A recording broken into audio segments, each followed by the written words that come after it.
살을 애는 듯한 삭풍이 문풍지조차 없는 돼지우리 곁으로 몰아치니 홍주의 얇은 무명 치마폭은 그저 허망하게 펄럭일 뿐이었다. 안채의 따뜻한 아랫목은 이미 시어머니와 남편의 차지였고 칠거지약 중 하나인 무자무즈의 죄를 지은 며느리에게 허락된 곳은 짐승의 똥냄새가 진동하는 헛간 구석뿐이었다. 하늘에 걸린 차가운 달조차 그녀의 처량한 신세를 비웃는 듯 창백한 빛을 뿌리고 있었으니 홍주는 언손을 호호 불며 시린 무릎을 감싸 안았다. 뼛속까지 스며드는 한기보다 더 고통스러운 것은 지붕 너머 안채에서 흘러나오는 남편의 글 읽는 소리가 들려올 때마다 가슴 한 구석이 베이는 듯한 서러움이었다. 시어머니의 표독스러운 목소리가 아직도 귓가에 쟁쟁하게 울리는 듯하여 홍주는 저도 모르게 몸을 떨었다. 들어온 지 7년이 넘도록 태기가 없으니 내년은 밭이 아니라 자갈밭이로구나. 조상의 제사상을 끊어먹을 작정이냐. 저녁 밥상머리에서 날아온 숟가락에 이마가 찢어졌던 기억이 생생했다. 피가 흐르는 이마를 닦을 새도 없이 쫓겨난 그녀는 인간의 도리를 다하지 못한 죄인이 되어 짐승들의 거처로 유배된 셈이었다. 양반가의 며느리라는 허울 좋은 이름은 사라진 지 오래였고 이제 그녀에게 남은 것은 자식 못 낳는 년이라는 지독한 꼬리표뿐이었다. 그때 정적을 깨고 돼지 우리 안에서 거친 숨소리가 들려왔다. 홍주가 정성 들여 키운 어미 돼지 복순이가 산통을 시작한 것이다. 며칠 전부터 불안해하더니 기어이 이 엄동설안의 밤을 골라 새끼를 낳으려는 모양이었다. 홍주는 집단 위에 웅크리고 있던 몸을 일으켜 우리 안으로 들어갔다. 코를 찌르는 분뇨 냄새가 역하기는커녕 오히려 사람들의 냉대보다 더 따스하고 친숙하게 느껴졌으니 참으로 기가 막힐 노릇이었다. 그녀는 등불을 가까이 대고 고통스러워하는 짐승의 눈을 들여다보았다. 짐승의 눈망울에도 눈물이 고여 있었다. 복순이는 거대한 몸을 뒤척이며 괴로워하고 있었다. 뱃속에 새끼들이 나오려고 발버둥치는 모양새가 밖에서도 훤히 보일 정도로 배가 요동쳤다. 홍주는 차가운 손을 비벼 열을 낸 뒤 어미 돼지의 불룩한 배를 조심스럽게 쓸어내렸다. 아가 조금만 참거라. 내가 여기 있다. 사람에게는 한 번도 들어보지 못한 다정한 위로를 짐승에게 건네는 자신의 처지가 서글펐지만 지금 이 순간 생사를 오가는 생명 앞에서는 그런 감상조차 사치였다. 어미 돼지는 홍주의 손길을 아는 듯 거친 숨을 몰아쉬면서도 그녀의 무릎에 머리를 기대왔다. 그러나 순조로울 것 같았던 출산은 난항을 겪고 있었다. 어미 돼지의 비명은 점점 더 날카로워졌고 산도 산더는 열릴 기미가 보이지 않았다. 홍주는 직감적으로 태아의 위치가 잘못되었음을 깨달았다. 이러다가는 어미와 새끼 모두 죽는다. 그녀의 이마에 식은땀이 맺혔다. 안채의 사람들은 이 짐승의 비명조차 듣지 못한 채 깊은 잠에 빠져 있거나 혹은 듣고도 무시하고 있을 터였다. 오직 홍주만이 이 더럽고 축축한 바닥에서 생명을 건 사투를 벌이고 있었다. 그녀는 결심한 듯 소매를 걷어붙였다. 홍주는 주저없이 참기름병을 집어들어 자신의 오른팔에 듬뿍 발랐다. 미끈거리는 기름이 팔을 타고 흘러내렸지만 개의치 않았다. 그녀는 어미 돼지의 산도 안으로 깊숙이 손을 집어넣었다. 뜨겁고 끈적한 내벽이 그녀의 팔을 조여왔다. 짐승의 체온은 놀랍도록 뜨거웠다. 그 뜨거움은 7년 동안 차갑게 식어있던 홍주의 아랫배와는 정반대의 펄펄 끓는 생명력 그 자체였다. 손끝에 닿는 미세한 움직임을 느끼며 그녀는 눈을 감고 정신을 집중했다. 새끼 돼지의 다리가 엉켜있는 것이 느껴졌다. 조금만 더. 홍주는 이를 악물고 뱃속의 새끼를 조심스럽게 돌려 세웠다. 어미 돼지가 고통에 몸부림칠 때마다 홍주의 몸도 함께 흔들렸다. 똥과 오줌, 그리고 양수가 뒤범벅이 된 바닥에서 그녀는 짐승과 하나가 되어 뒹굴었다. 양반가의 규수로서 배웠던 법도와 체면 따위는 이 처절한 생명의 현장 앞에서 아무런 의미가 없었다. 그녀는 지금 짐승을 돕는 것이 아니라 마치 자기 자신이 아이를 낳는 듯한 착각에 빠져들었다. 온몸의 근육이 비명을 질렀지만 팔을 뺄 수는 없었다. 마침내 막혔던 둑이 터지듯 첫 번째 새끼가 미끄러져 나왔다. 됐어. 홍주는 갓 태어난 새끼를 받아 지푸라기 위에 놓았다. 얇은 막에 쌓인 채 꿈틀거리는 핏덩이, 그 작고 따스한 생명체가 꿀 하고 첫 울음을 터뜨리는 순간 홍주의 가슴속에서도 뜨거운 무언가가 울컥 치솟았다. 그녀는 떨리는 손으로 새끼의 코와 입에 묻은 이물질을 닦아주었다. 김이 모락모락 피어오르는 새끼 돼지는 흉측하기는커녕 눈물겹도록 아름다웠다. 사람인 나는 하지 못한 일을 이 미천한 짐승은 해내고야 말았다는 사실이 사무쳤다. 하나가 나오자 그 뒤로는 본물 터지듯 순조로웠다. 2마리, 3마리. 줄줄이 세상 밖으로 나오는 새끼들을 받느라 홍주는 쉴 틈이 없었다. 어미 돼지는 지친 기색이 역력하면서도 제 새끼들을 핥아주며 젖을 물리기 위해 몸을 뉘었다. 총 12마리였다. 돼지 우리 안은 금세 새끼들의 활기찬 울음소리와 젖을 빠는 소리로 가득 찼다. 그것은 풍요의 소리였고 죽음과 적망만이 감돌던 이 집안에 처음으로 찾아온 생기의 소리였다. 홍주는 피와 양수로 얼룩진 자신의 손을 내려다보며 멍하니 앉아 있었다. 새벽닭이 울 무렵이 되어서야 모든 소동이 가라앉았다. 동쪽 하늘이 푸르스름하게 밝아오자 밤새 잊고 있었던 추위가 다시금 엄습해왔다. 홍주는 젖은 옷을 여미며 지친 몸을 벽에 기대었다. 그때 안채 쪽에서 문이 열리는 소리가 들리더니 시어머니가 마당으로 나왔다. 밤새 짐승의 비명소리에 잠을 설친 듯 짜증스러운 표정이었다. 시어머니의 시선이 돼지우리 쪽에 머물자 홍주는 반사적으로 몸을 일으켜 고개를 숙였다.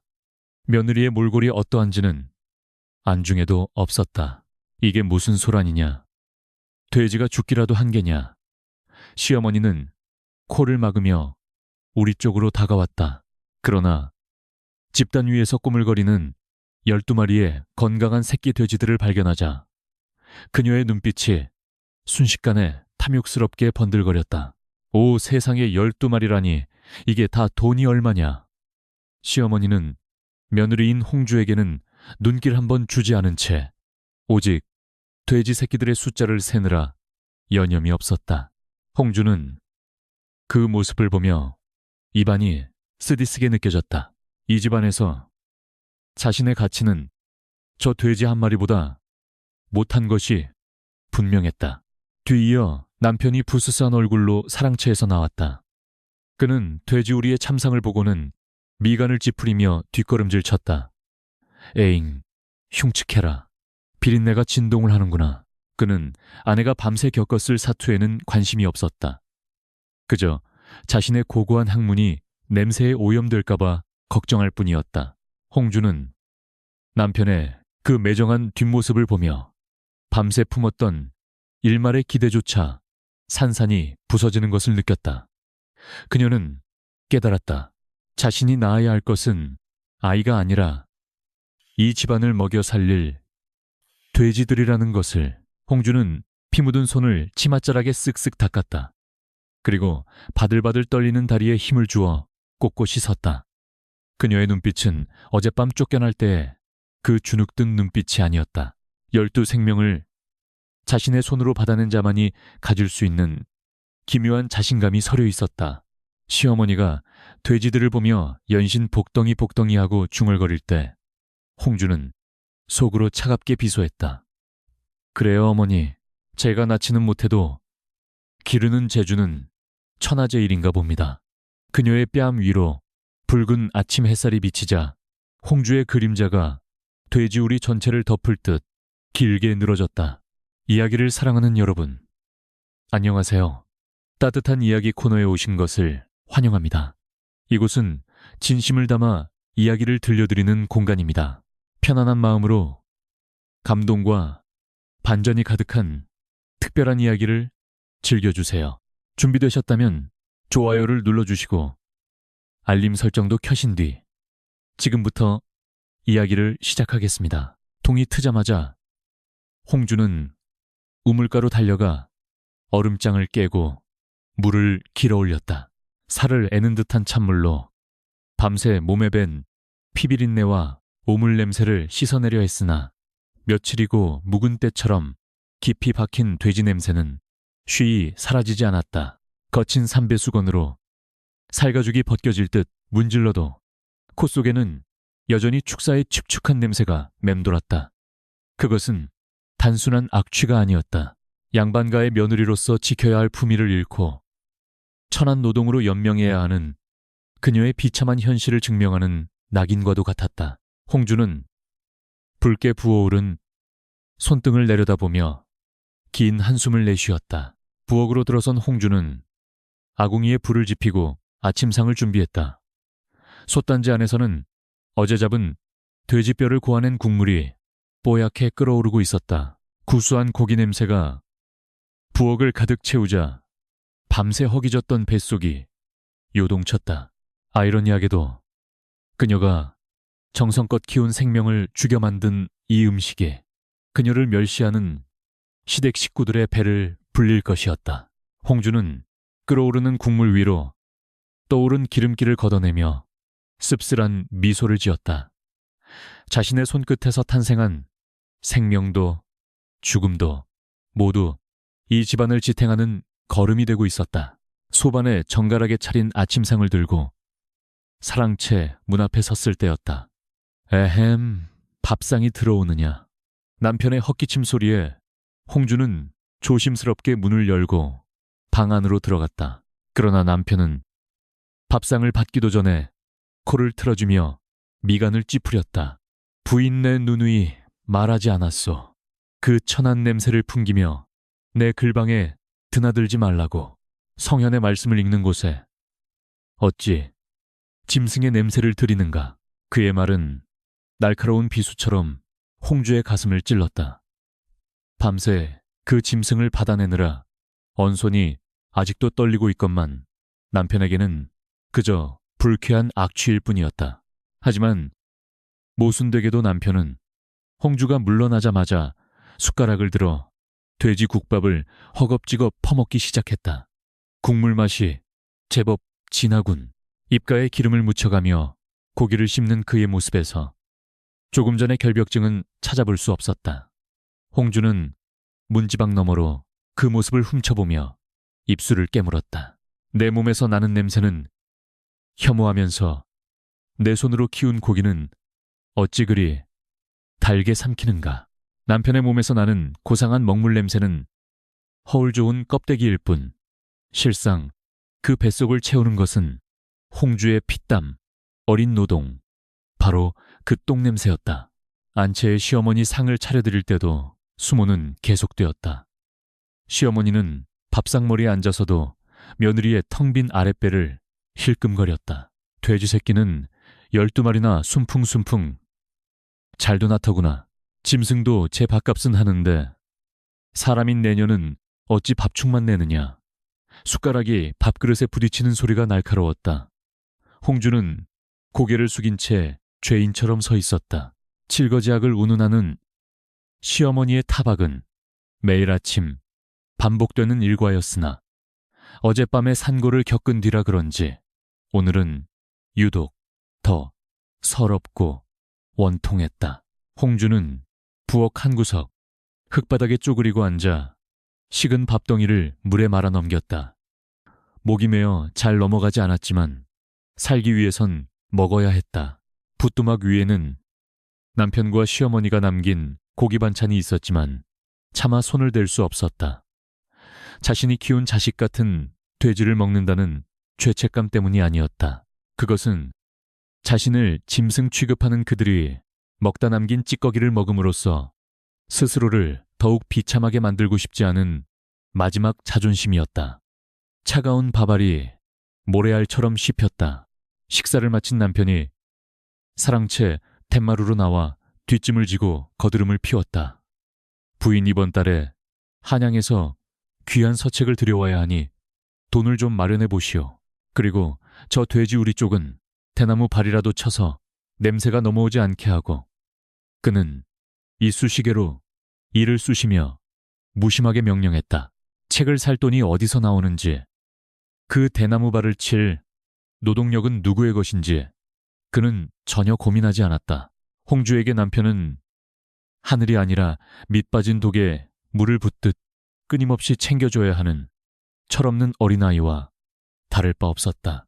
홍주는 자신의 손과 남편의 손을 번갈아 바라보았다. 남편의 손은 붓대만 잡아 희고 고왔으며 손톱 밑에는 검은 먹물이 배어 있었다. 반면 홍주의 손은 거친 일로 마디가 굵어졌고 손톱 밑에는 흙과 분뇨가 까맣게 끼어 있었다.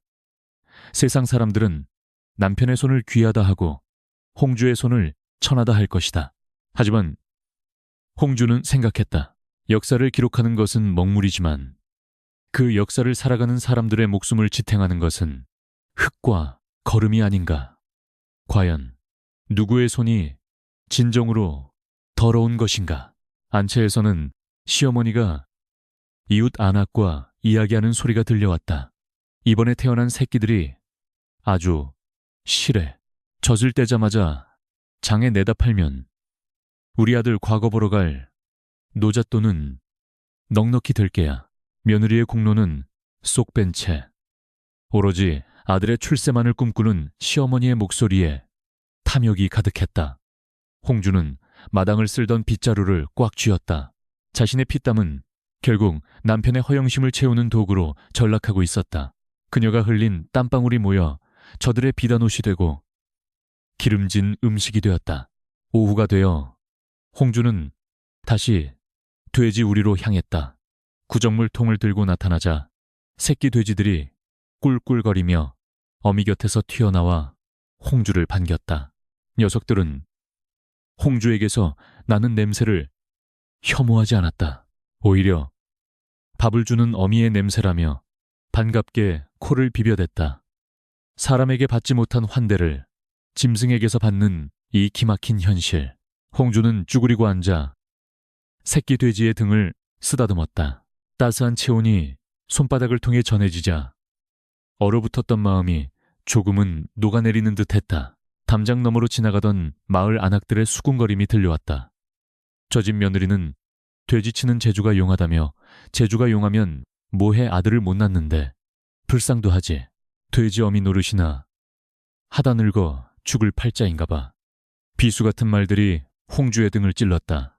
그녀는 아무 대꾸도 하지 않고 묵묵히 돼지 먹이통을 채웠다. 변명할 힘도 화낼 기운도 없었다. 그저 묵묵히 일하고 묵묵히 견디는 것만이 그녀가 이 집에서 살아남는 유일한 방법이었다. 해질 무렵 사랑채에서 다시 남편의 목소리가 들려왔다. 부인차를 한 잔 내오시오. 목이 칼칼하구나. 홍주는 끓인 차를 닭이에 담아 사랑채로 향했다. 문 앞에 다다르자 남편은 문을 반쯤만 열고 손을 내밀었다. 거기 두시오. 들어오지 말고 방 안에 냄새가 배면 곤란하니. 그는 찻상만 낚아채듯 가져가고는 매정하게 문을 닫아버렸다. 닫힌 문틈 사이로 흘러나오는 은은한 묵향이 홍주를 거부하고 있었다. 홍주는 어둠이 내려앉은 마당에 홀로 서서 자신의 옷소매 냄새를 맡아보았다. 지독한 똥 냄새, 그리고 비릿한 젖 냄새. 눈물이 핑 돌았지만 그녀는 울지 않았다. 대신 주먹을 불끈 쥐었다. 그래, 맞기 싫다면 맞지 마라. 하지만 기억해라. 이 냄새가 아니면 당신은 굶어 죽을 것이고 당신의 그 고귀한 학문도 똥밭에 구르게 될 것이다. 홍주는 닫힌 방문을 향해 소리 없는 저주를 퍼부으며 돌아섰다. 밤바람에 실려온 묵향보다 자신의 몸에서 나는 거름 냄새가 훨씬 더 정직하고 숭고하게 느껴지는 밤이었다. 봄 기운이 완연해질 무렵 마을 어귀에 낯선 거간꾼 중개상이 나타났다. 홍주가 겨울 내내 손발이 트도록 돌보았던 새끼 돼지들이 젖을 떼고 제법 살이 올랐기 때문이었다. 돼지들이 꽥꽥거리는 비명과 함께 우리 밖으로 끌려나갈 때 홍주는 마치 제 살점이 뜯겨나가는 듯한 아픔을 느꼈다. 녀석들의 따스한 체온과 보드라운 살결이 손끝에 생생한데 이제는 낯선 장사꾼의 수레에 실려 어디론가 팔려가는 신세가 된 것이다. 홍주는 부엌 문설주에 기대어 멀어지는 수레를 하염없이 바라보았다. 그것은 단순한 가축이 아니라 그녀가 이 집안에서 유일하게 마음을 나누었던 친구들이었다. 시어머니는 거간꾼이 건네준 엽전 꾸러미를 받아 들고는 입이 귀에 걸리도록 웃었다. 묵직한 돈주머니에서 나는 짤랑거리는 소리가 마당을 울렸다. 홍주는 저 돈으로 비가 새는 헛간 지붕을 고치거나 겨우내 외상으로 들여온 사료값을 갚을 수 있으리라 기대했다. 그러나 시어머니의 입에서 나온 말은 홍주의 기대를 무참히 짓밟았다. 이 돈을 들고 당장 읍내 의원에게 가자꾸나. 용하다는 약재상을 찾아가 녹용이고 인삼이고 제일 좋은 것으로 지어와야겠다. 홍주의 가슴이 철렁 내려앉았다. 그 돈이 어떤 돈인가? 엄동설 안에 홍주가 언손을 호호 불어가며 받아낸 생명들의 값이었다. 똥오줌을 뒤집었으며 밤낮으로 지켜낸 그녀의 피땀이 고스란히 담긴 돈이었다. 그런데 그 귀한 돈을 또다시 밑빠진 독에 물 붓듯 탕약값으로 날리겠다는 것이었다. 어머니 헛간 지붕이 낡아 곧 무너질 듯합니다. 홍주가 조심스럽게 말을 꺼내보았지만 시어머니는 눈을 부라리며 말을 잘랐다. 지붕이 대수냐? 대를 이을 손주를 보는 게 먼저지. 내년이 아이만 낳았어도 이 돈을 쓰지는 않았을 게다. 결국 며칠 뒤 마당에는 약탕기를 다리는 매캐한 연기가 자욱하게 피어올랐다. 값비싼 약재들이 펄펄 끓는 물속에서 검은 도끼를 뿜어내고 있었다. 홍주는 부채질을 하며 눈물을 훔쳤다. 연기 때문이 아니었다. 솥안에서 끓고 있는 것은 약초가 아니라 팔려간 새끼 돼지들의 목숨값이었고 홍주의 헛된 희망이었다. 7년 동안 수없이 마셔온 약이었다. 백약이 무효하다는 것을 누구보다 잘 아는 홍주였지만 시어머니의 성화에 못 이겨 또다시 이 쓴물을 들이켜야만 했다. 남기지 말고 싹 비워라. 그게 한 첩에 쌀 한 가마니 값이다. 시어머니의 감시하에 홍주는 사발을 들었다. 칠흑같이 검은 탕약 위로 자신의 파리한 얼굴이 비쳤다. 숨을 멈추고 단숨에 들이키자 혀끝을 마비시키는 쓴맛이 목구멍을 타고 내려가 위장을 뒤틀어 놓았다. 속이 울렁거리고 구역질이 치밀어 올랐지만 홍주는 입을 틀어막고 억지로 삼켰다. 만약 토하기라도 했다가는 돈을 허공에 뿌렸다며 불호령이 떨어질 것이 뻔했기 때문이었다. 사랑채에 있던 남편은 약 냄새가 방문 틈으로 스며들자 헛기침을 해댔다. 냄새 한번 고약하구나.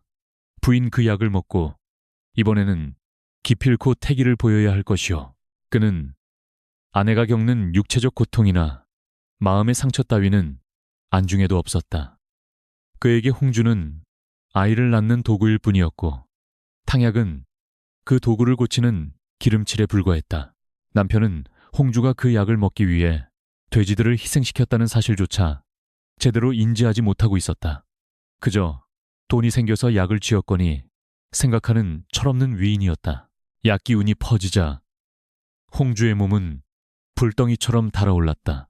몸에 맞지 않는 강한 약재들이 오장육부를 휘젓고 다니는 듯했다. 식은땀이 비오듯 쏟아지고 눈앞이 어질어질했다. 홍주는 비틀거리는 걸음으로 돼지 우리로 향했다. 새끼들을 잃은 어미 돼지 복순이가 구석에 처박혀 밥도 먹지 않고 끙끙 앓고 있었다. 미안하다. 정말 미안하다. 홍주는 복순이의 거친 등을 쓰다듬으며 오열했다. 너는 자식을 뺏겨서 울고 나는 자식을 못 낳아 짐승의 젖값으로 지은 약을 먹는구나. 그날 밤 남편은 의무 방어전을 치르듯 홍주의 방을 찾았다. 의원 말로는 오늘이 길일이라 하더군. 낭만도 애정도 없는 건조한 목소리였다. 홍주는 열에 들뜬 몸을 그에게 맡겼다. 남편의 손길은 차갑고 거칠었다. 그는 홍주를 안는 것이 아니라 조상을 위한 제사를 지내는 것처럼 엄숙하고 경직된 태도로 일관했다. 홍주는 천장을 바라보며 입술을 깨물었다. 몸이 섞이고 있지만 마음은 천리, 만리 떨어져 있었다. 이 행위는 사랑이 아니라 대를 잇기 위한 노동이었다. 일이 끝나자마자 남편은 서둘러 옷을 추스르고 자신의 방으로 돌아가 버렸다. 마치 부정한 것을 만지기라도 한 듯한 태도였다. 홀로 남겨진 홍주는 텅 빈 방 안에서 차가운 정막과 마주했다. 뱃속에서는 여전히 쓴 약물이 요동치고 있었고 가슴속에는 뻥 뚫린 구멍 사이로 찬바람이 불어왔다. 홍주는 아랫배를 감싸 쥐었다.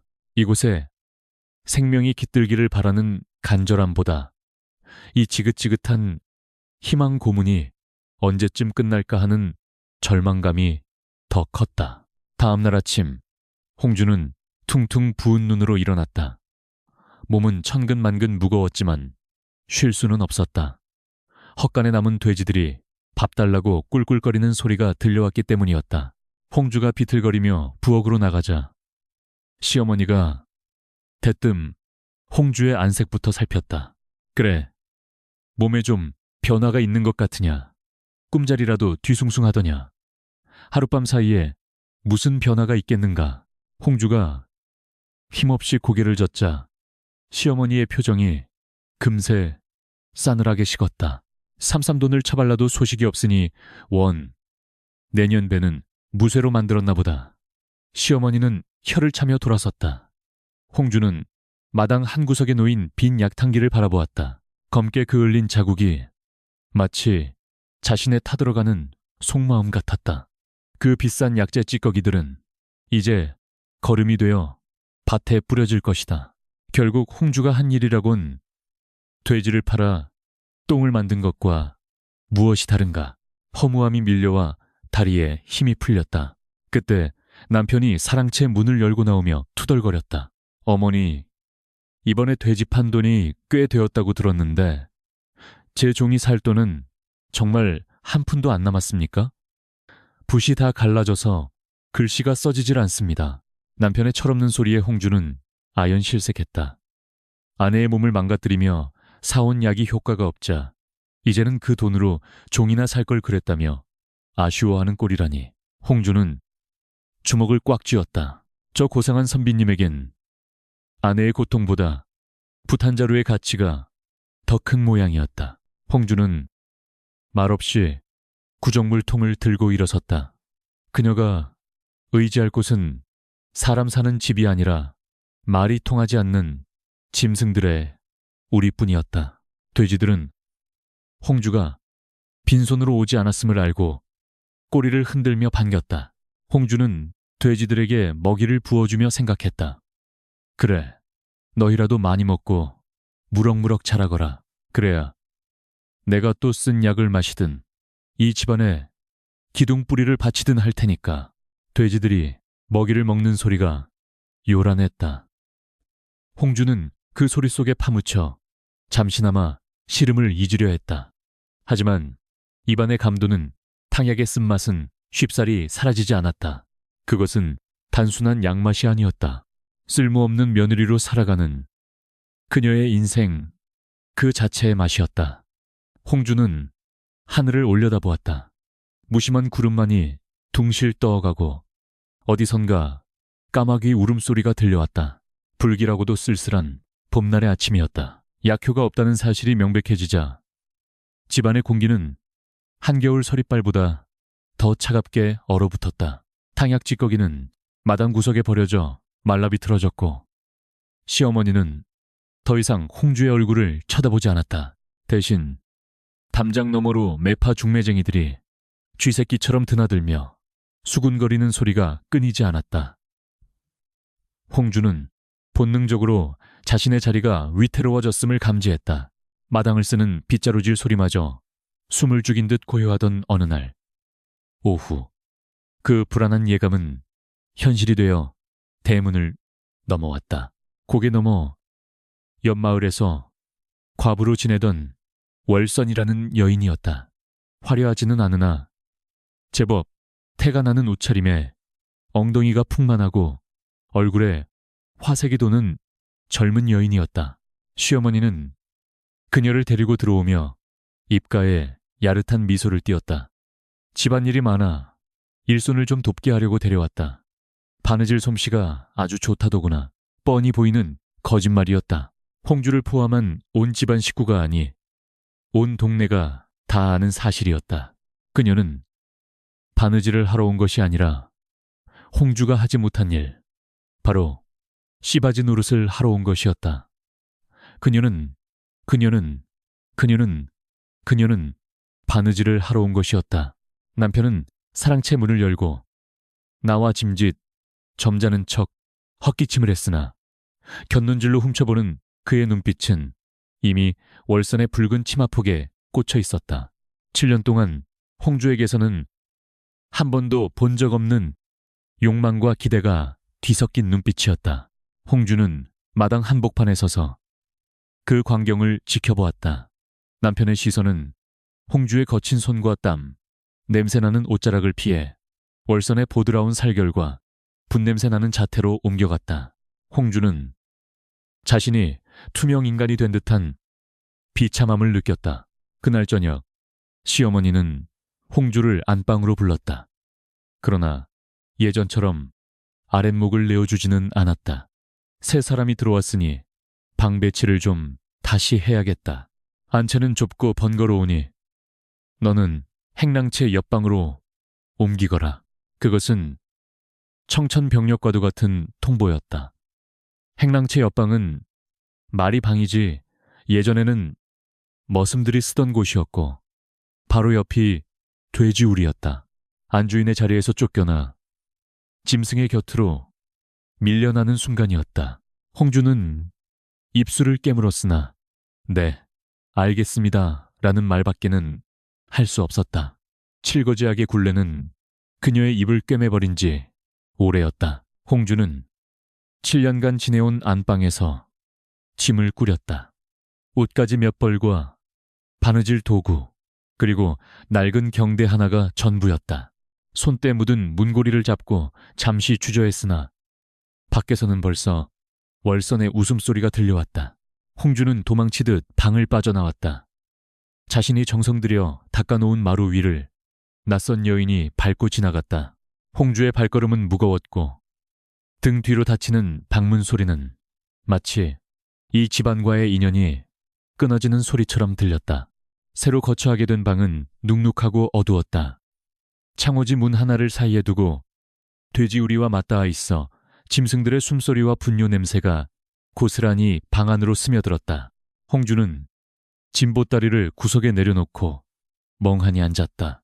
벽지에는 곰팡이가 피어 있었고 바닥은 냉골이었다. 그러나 홍주는 차라리 이곳이 마음 편하다고 애써 자위했다. 적어도 여기서는 남편의 차가운 눈빛과 시어머니의 독서를 직접 마주하지 않아도 되었기 때문이었다. 돼지 냄새가 사람 냄새보다 낫다는 생각이 다시금 그녀를 슬프게 했다. 밤이 깊어지자 안채 쪽에서 불빛이 환하게 새어나왔다. 평소에는 들리지 않던 웃음소리와 술잔 부딪히는 소리가 담장을 넘어왔다. 닭을 잡았는지 고소한 기름 냄새가 돼지 똥 냄새 틈으로 비집고 들어왔다. 홍주는 저녁상도 받지 못한 채 캄캄한 방에 홀로 앉아 있었다. 배에서 꼬르륵 소리가 났지만 식욕은 없었다. 저들이 즐기는 풍요와 행복은 모두 홍주가 돼지를 키워 번 돈으로 마련된 것이었다. 자신이 번 돈으로 남편이 첩을 들여 잔치를 벌이는 꼴이라니 기가 막혀 눈물도 나오지 않았다. 홍주는 견딜 수 없어 밖으로 나왔다. 돼지우리 앞을 서성이자 어미 돼지 복순이가 꿀꿀거리며 코를 내밀었다. 복순아, 너도 잠이 안 오느냐? 나도 그렇다. 홍주는 돼지의 까칠한 머리를 쓰다듬었다. 짐승의 눈은 순수하고 정직했다. 밥을 주면 꼬리를 흔들고 아프면 운다. 사람처럼 배신하거나 기만하지 않는다. 이제는 정말 너희들뿐이구나. 내 식구는 너희들밖에 없어. 그러는 너희들밖에 없어. 홍주는 돼지우리의 나무 울타리에 기대어 하염없이 안채 쪽을 바라보았다. 창호지 문 위로 두 사람의 그림자가 어른거렸다. 남편이 월선의 어깨를 감싸 안는 모습이 실루엣으로 비쳤다. 홍주는 가슴이 찢어지는 듯한 통증을 느꼈다. 질투라고 하기에는 너무나 처참하고 분노라고 하기에는 너무나 무력했다. 그것은 자신의 존재가 송두리째 부정당하는 고통이었다. 홍주는 귀를 막고 눈을 감았다. 그러나 남편의 낮은 웃음소리와 월선의 교태 섞인 목소리는 환청처럼 귓가를 맴돌았다. 다음 날부터 집안의 풍경은 완전히 바뀌었다. 월선은 안채를 차지하고 앉아 고운 옷을 입고 시어머니의 말동무를 했다. 그녀가 하는 일이라곤 가끔 수틀을 잡고 앉아있는 척하거나 남편의 먹을 까는 시웻을 하는 게 전부였다. 반면 홍주는 새벽부터 일어나 물을 했고 장작을 패고 돼지 밥을 끓여야 했다. 명목상으로는 같은 며느리 위치에 있는 듯 했으나 실상은 안방 마님과 하녀의 관계나 다름없었다. 우물가에서 마주친 월선은 홍주를 보며 묘한 우월감을 드러냈다. 형님 냄새가 좀 심하네요. 씻으셔야겠어요. 서방님이 싫어하시잖아요. 그녀는 코를 찡긋하며 걱정해주는 척 비아냥거렸다. 홍주는 물동이를 쥔 손에 힘을 주어 억눌렀다. 저 여인의 몸에서 나는 값싼분 냄새가 역겨웠다. 내 몸의 냄새는 씻으면 지워지지만 남의 둥지를 뺏은 새의 죄는 씻어도 지워지지 않는 법이네. 홍주가 쏘아붙이자 월선의 얼굴이 불그락 푸르락해졌다. 그러나 그것뿐이었다. 승자는 이미 정해져 있었다. 시어머니는 월선을 감싸고 돌았다. 새아가가 들어와서 집안에 활기가 도는구나. 너는 괜한 시기심 부리지 말고 돼지나 잘 쳐라. 그게 내 밥값이다. 시어머니에게 홍주는 이제 며느리가 아니라 집안에 돈을 벌어오는 일꾼에 불과했다. 홍주는 더 이상 시어머니에게 인정받으려 애쓰지 않기로 했다. 기대가 없으면 실망도 없는 법이다. 그녀는 철저히 마음의 문을 닫아 걸었다. 홍주는 닥치는 대로 일에 매달렸다. 몸이 고단해야 잡생각이 들지 않을 것 같았다. 그녀는 돼지우리를 확장하기 위해 직접 삽을 들고 땅을 팠다. 흙투성이가 된 채 울타리를 세우고 지붕을 엮었다. 마을 사람들이 지나가며 양반집 며느리가 저게 무슨 꼴이람하고 수군거렸지만 홍주는 아랑곳하지 않았다. 이제 그녀의 정체성은 이 진사댁 며느리가 아니라 돼지치는 홍주였다. 땀방울이 턱을 타고 흘러내려 흙바닥을 적셨다. 식사시간 홍주는 부엌 바닥에서 찬밥을 먹으며 장부를 정리했다. 돼지 사료값, 약값, 그리고 월선의 옷감값까지 모두 홍주가 돼지를 팔아 마련한 돈에서 나가고 있었다. 장부의 숫자를 볼 때마다 속이 뒤집혔지만 홍주는 이를 악물고 참았다. 그래, 마음껏 써라. 내 뱃속에서 아이는 나오지 않아도 돈은 나온다. 너희들의 목줄을 쥔 것은 결국 나다.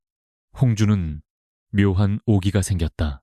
저들이 나를 무시할수록 나는 더 더 많은 돼지를 키워 더 많은 돈을 벌 것이다.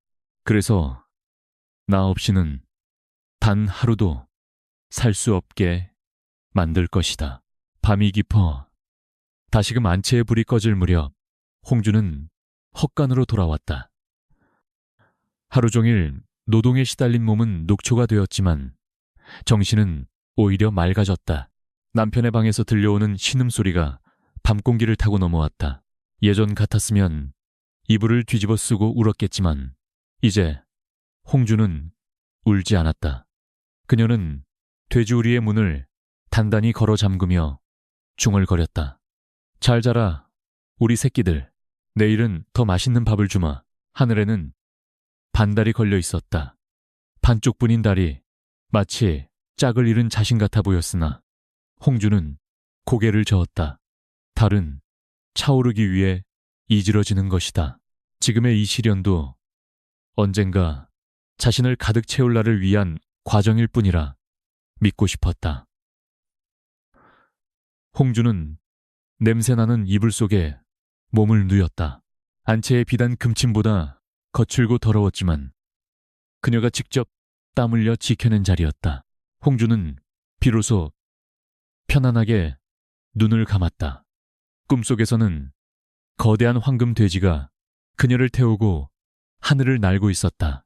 장마가 끝나고 찌는 듯한 무더위가 찾아오자 마을의 공기가 심상치 않게 변했다. 바람이 불 때마다 아랫마을 쪽에서 코를 찌르는 썩은 냄새가 실려왔고 파리떼가 새카맣게 들끓었다. 흉흉한 소문은 삽시간에 퍼졌다.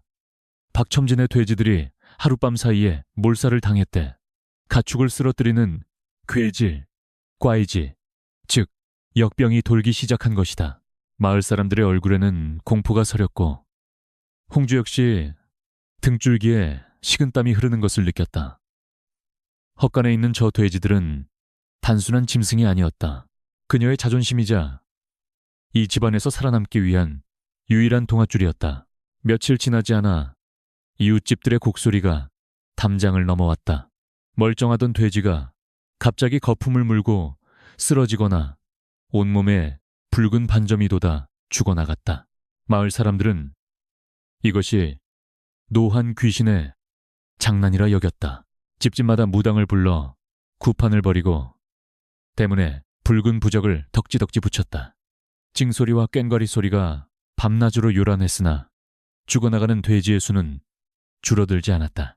시어머니 역시 불안해하며 홍주를 다그쳤다.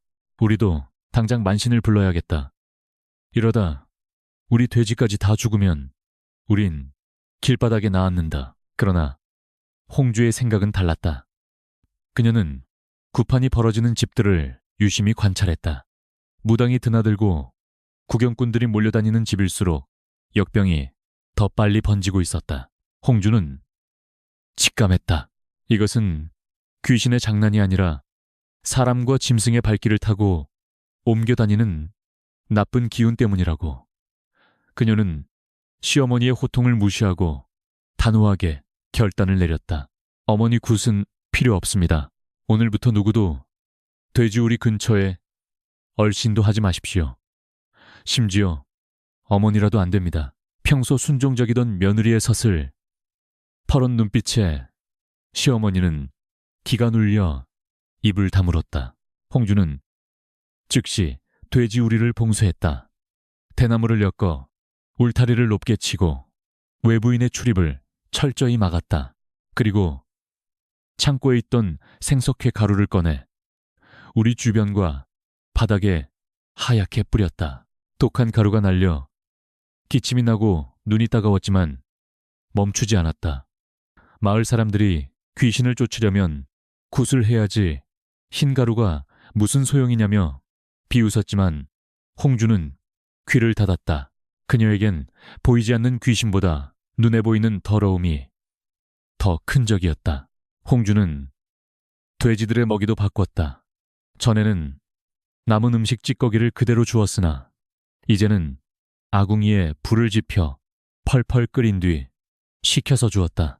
쑥과 마늘 같은 약초를 캐와 사료에 섞어 먹이기도 했다. 한여름 땡볕 아래서 아궁이 불을 때는 일은 고역이었다. 온몸이 땀으로 뒤범벅이 되고 얼굴은 숯검정 투성이가 되었다. 안채에서 부채질을 하며 더위를 식히던 월선이 코웃음을 쳤다. 형님은 참 미련도 하시지. 그런다고 죽을 팔자가 살겠어요. 땀, 냄새가 진동을 하니 남편조차 불만이 가득했다. 부인 아궁이 연기 때문에 글을 읽을 수가 없어. 도대체 이게 무슨 유난이란 말이오. 그는 홍주가 흘리는 땀의 의미를 전혀 이해하지 못했다. 홍주는 남편의 투정을 묵묵부답으로 일관하며 장작을 더 집어넣었다. 지금 남편의 글 읽는 소리가 끊어지는 것보다 돼지의 숨통이 끊어지는 것이 100번 더 무서운 일이었다. 그녀는 이 무지한 식구들로부터 돼지들을 지켜야 할 의무가 있었다. 그러던 어느 날 이웃집 최서방이 죽어가는 새끼 돼지를 품에 안고 찾아왔다. 홍주 아씨, 제발 좀 도와줍시다. 우리 집 돼지들이 다 죽고 이 녀석 하나 남았는데 젖이라도 좀 얻어먹이게 해주시오. 최서방은 눈물을 흘리며 사정했다. 인정상 뿌리치기 힘든 부탁이었으나 홍주는 굳게 닫힌 살인문 뒤에서 차갑게 거절했다. 돌아가십시오. 병든 짐승을 들이면 우리 돼지까지 다 죽습니다. 병든 구, 다 죽어. 병든 구, 병든 구아, 병든 구, 병든 구아, 병든 구아. 최서방은 욕설을 퍼붓고 돌아갔다. 홍주는 문 뒤에 주저앉아 떨리는 가슴을 쓸어내렸다. 독하다는 소리를 들을지언정 방역의 둑을 무너뜨릴 수는 없었다. 시간이 흐를수록 마을은 거대한 무덤처럼 변해갔다. 죽은 돼지를 실어 나르는 수레가 줄을 이었고 썩는 냄새가 온 고을을 뒤덮었다. 마을의 가축 절반 이상이 사라졌다. 밤이 되면 들려오던 돼지들의 활기찬 울음소리는 뚝 끊기고 탄식과 한숨소리만이 바람에 실려다녔다. 시어머니와 남편도 사태의 심각성을 깨닫고 공포에 떨었다.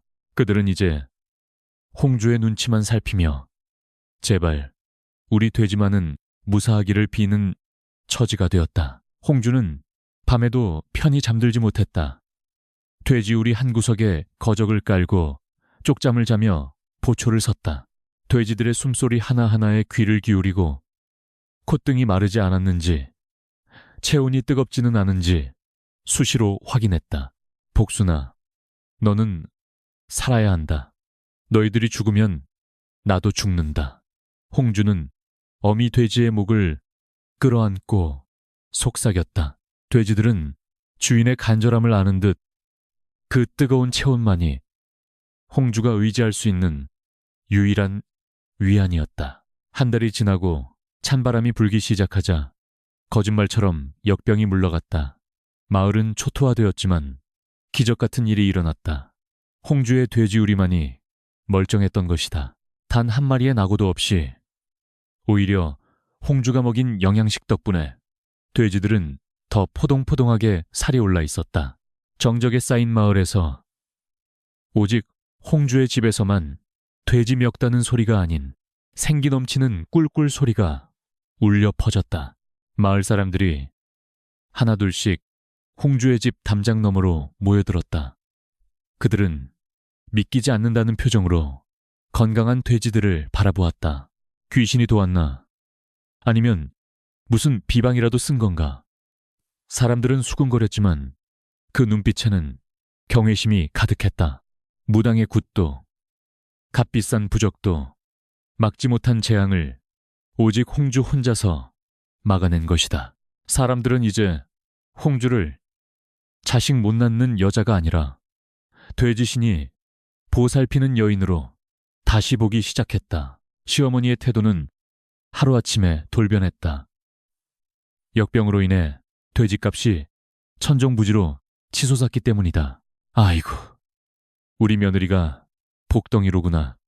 내 진즉에 네가 해낼 줄 알았다. 시어머니는 언제 구박했냐는 듯 홍주의 손을 잡고 호들갑을 떨었다. 홍주는 시어머니의 얇은 웃음 뒤에 숨겨진 탐욕을 꿰뚫어보며 차가운 미소를 지었다. 이제 이 집안의 경제권은 완벽하게 홍주의 손아귀에 들어온 셈이었다. 남편은 쑥스러운 듯 헛기침을 하며 마당으로 나왔다. 그는 아내를 똑바로 쳐다보지 못했다. 자신이 방 안에서 공자왈 맹자왈 읊조리며 무력하게 떨고 있을 때 아내는 묵묵히 싸워 이 집안을 지켜냈다. 그의 알량한 자존심에 금이 가는 순간이었다. 홍주가 검댕이 묻은 얼굴로 당당하게 서 있는 모습이 깨끗한 도포를 입은 자신보다 훨씬 더 커 보였다. 홍주는 울타리 문을 열고 나와 맑은 가을 하늘을 올려다보았다. 몸은 고되고 손발은 부르짖지만 가슴 벅찬 성취감이 밀려왔다. 그녀는 증명해 보였다. 피 한 방울 섞이지 않은 짐승일지라도 정성과 지혜로 돌보면 반드시 보답한다는 것을. 그리고 때로는 헛된 혈육의 명분보다 살아서 숨쉬는 이 짐승들이 인간을 구원할 수도 있다는 것을. 홍주는 깊은 숨을 들이마셨다. 공기 중에는 더 이상 썩은 냄새가 아닌 구수한 삶의 냄새가 배어 있었다. 찬바람이 불기 시작할 무렵 집안에 경사가 났다. 월선이 헛구역질을 하며 신음을 토해낸 것이다. 시어머니는 덩실덩실 춤이라도 출기세였다. 아이고, 조상님이 도우셨구나. 드디어 우리 가문의 대를 이을 떡두꺼비 같은 손자가 들어섰어. 시어머니는 홍주가 보는 앞에서 월선의 손을 잡고 감격의 눈물을 흘렸다. 남편 역시 입이 귀에 걸려 평소 거들떠보지도 않던 태교 서적을 꺼내 읽어주는 등 유난을 떨었다.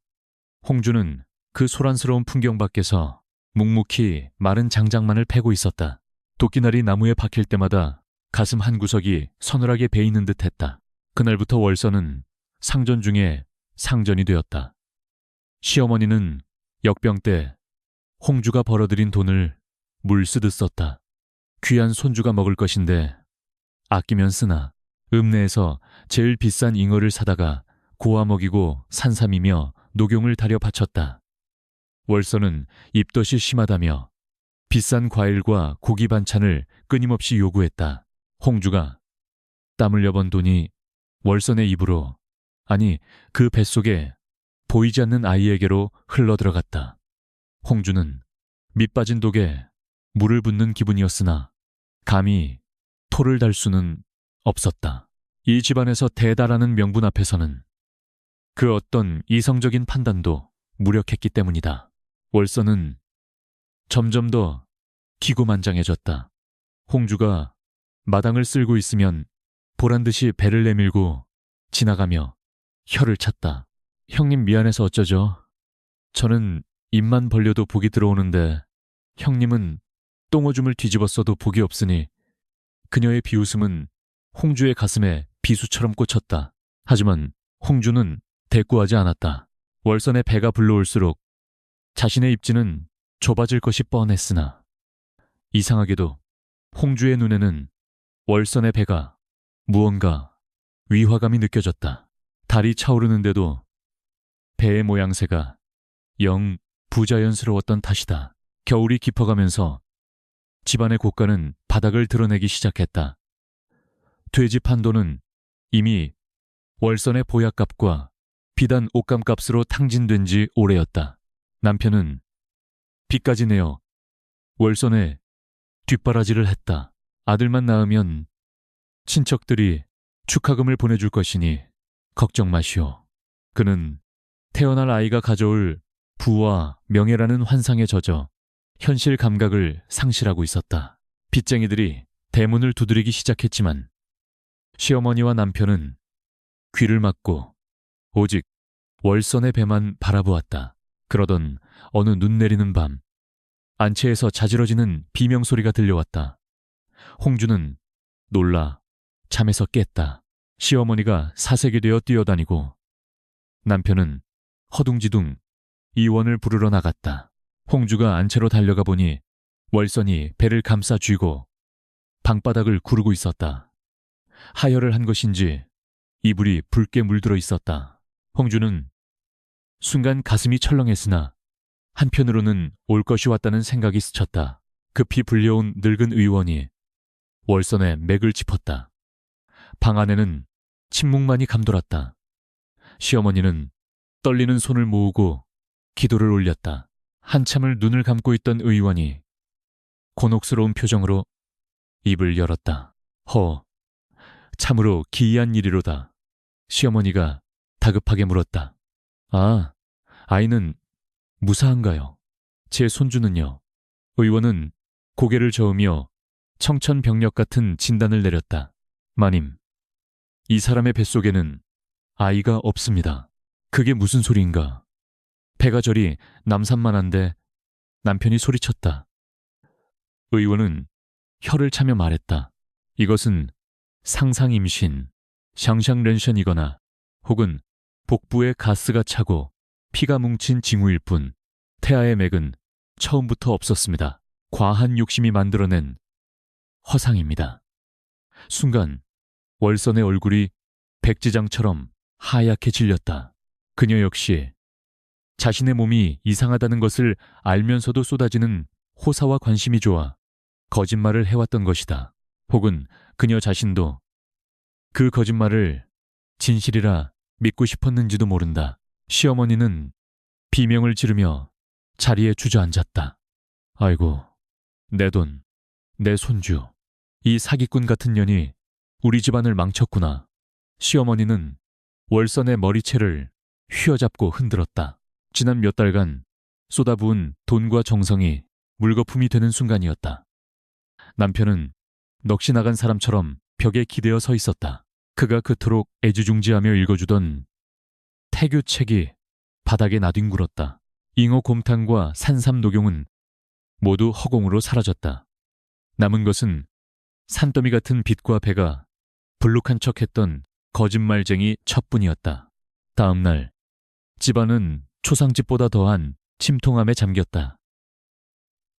빚쟁이들이 들이닥쳐 가재도구를 딱지 붙이겠다고 으름장을 놓았다.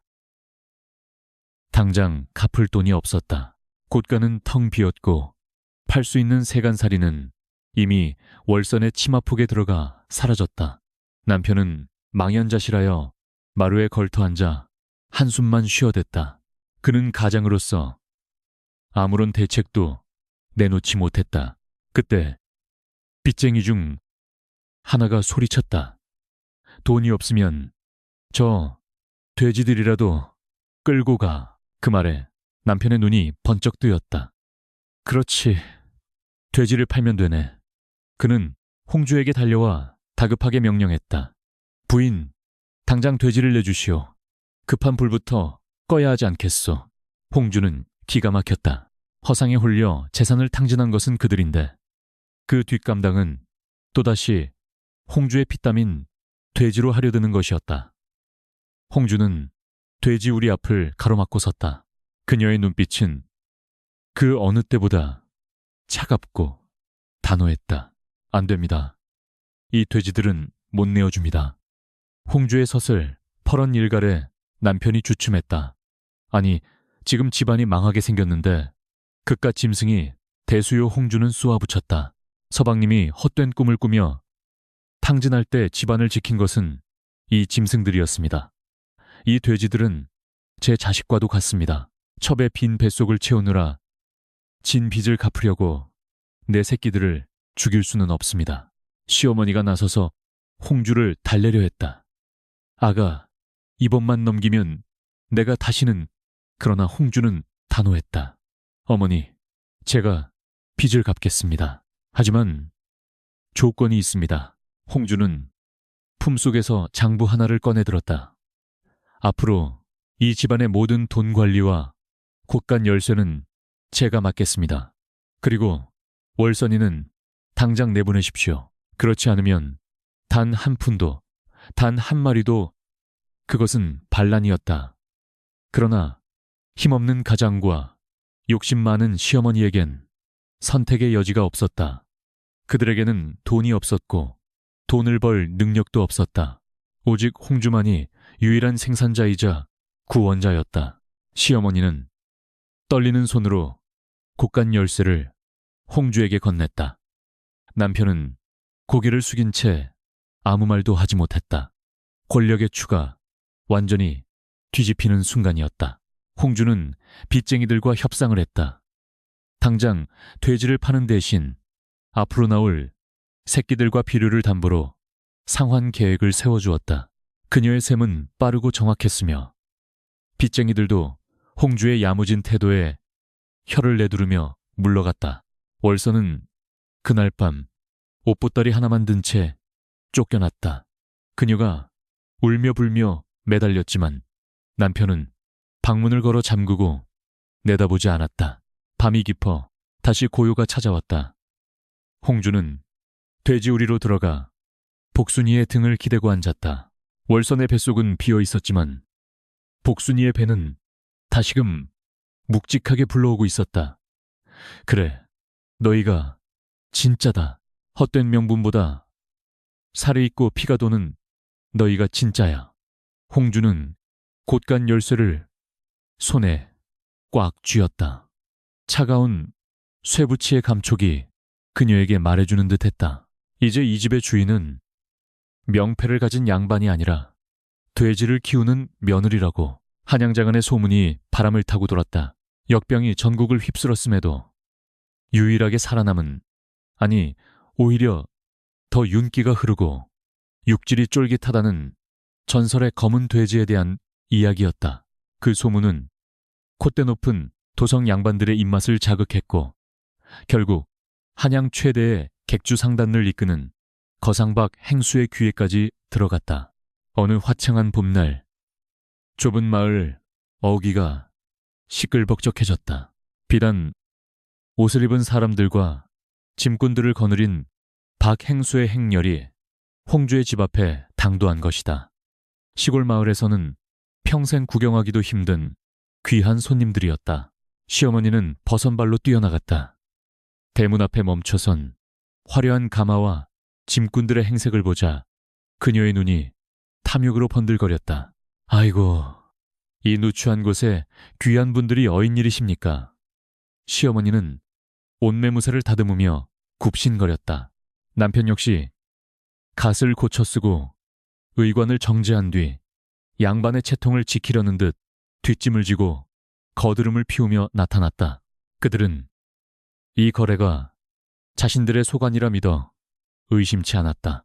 돼지를 키운 건 며느리지만 집안의 주인은 엄연히 자신들이었기 때문이다. 박행수는 날카로운 눈매로 마당을 휘둘러 보았다. 그는 시어머니의 아부나 남편의 거드름 따위에는 관심이 없었다. 그는 곧장 돼지우리 쪽으로 성큼성큼 걸어갔다. 진흙 구덩이 속에서 뒹구는 검은 돼지들을 보는 그의 눈빛이 매섭게 빛났다. 호, 털의 윤기가 자르르하고 등뼈의 굴곡이 예사롭지 않구나. 그는 돼지의 입을 벌려 이빨을 확인하고 등과 배를 눌러보며 고기의 탄력을 가늠했다. 뼈대 있는 장사꾼의 기포가 느껴졌다. 이보시오 선비 양반. 박행수가 남편을 불렀다. 이 돼지들에게 무엇을 먹였소? 육질이 단단하면서도 지방층이 고루 퍼져 있는 비결이 뭐여? 그리고 이 종자는 제주 흑돼지와 무엇을 교배한 것이오? 남편은 꿀먹은 벙어리가 되었다. 그가 아는 것이라고는 공맹의 돌이쁜 돼지가 쌀겨를 먹는지 구정물을 먹는지조차 모르는 위인이었다. 그게 그냥 밥 남은 것을. 남편이 우물쭈물하며 식은땀을 흘리자 옆에 있던 시어머니가 눈치 없이 끼어들었다. 아이고, 행수 어른, 우리 집터가 워낙 좋고 조상님의 음덕으로 저절로 잘 큰 놈들입니다. 그냥 믿고 사가시면 됩니다. 무식함이 탈로 나는 순간이었다. 박행수는 코웃음을 쳤다. 조상덕의 돼지가 큰다. 지나가던 개가 웃을 소리요. 주인이 짐승에 대해 일이 무지하니 제대로 된 값을 쳐주기는 글렀구려. 그는 실망한 기색을 감추지 않으며 돌아설 태세를 보였다. 그냥 마리당 10냥에 넘기시오. 그 정도면 후한 셈이니 10냥이라니. 홍주가 알고 있는 시세의 절반도 안 되는 헐값이었다. 그러나 시어머니와 남편은 그저 엽전 소리에 혹해 고개를 끄덕이려 했다. 그때였다. 잠시만 기다려 주십시오. 헛간 그늘 속에 서 있던 홍주가 앞으로 걸어 나왔다. 허름한 무명옷을 입었으나 눈빛만은 형형했다. 이 돼지들은 단순한 흑돼지가 아닙니다.